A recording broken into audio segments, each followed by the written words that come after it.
OzFish Unlimited and Landcare New South Wales have joined forces to empower local communities across New South Wales to improve their local waterway.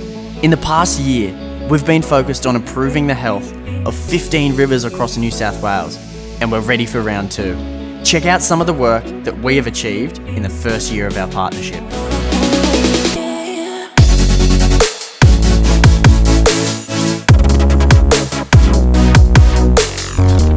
Our work starts here, along the banks of the Hunter River.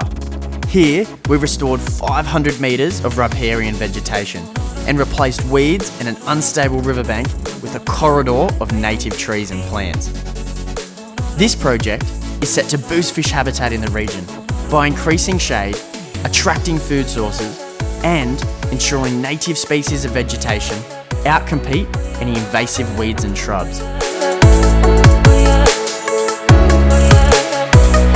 Next, we find ourselves in the Lower Darling River, where we installed woody habitats in key locations that have been chosen by stakeholders. Woody habitats are vital for the protection of our native fish, especially after the recent drought and fish kills.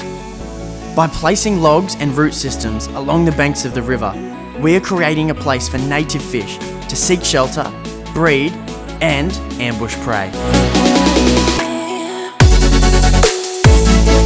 Within the Denny Lagoons, we've been hard at work installing fish hotels and planting native vegetation to provide more complex habitat for threatened species. The work will improve the habitat for the threatened southern pygmy perch and the eel-tailed catfish, commonly known as the freshwater catfish.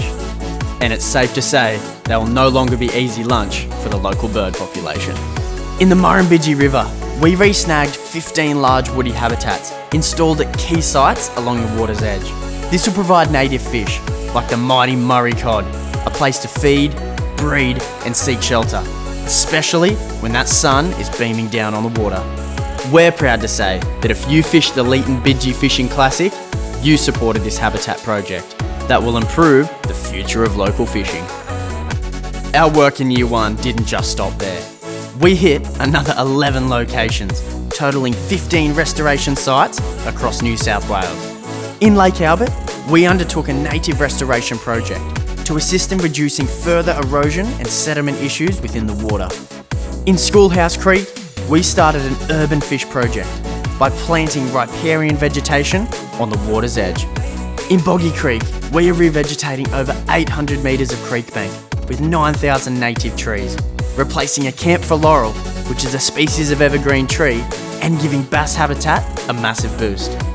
In the Peel River, we are revegetating 1 kilometre of riverbank with 2,000 native trees, giving the native fish populations new homes well into the future.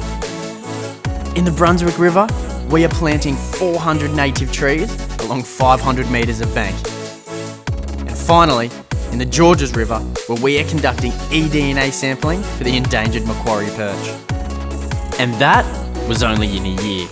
If you want to get involved in our second year of driving fish habitat action across New South Wales, head over to ozfish.org.au.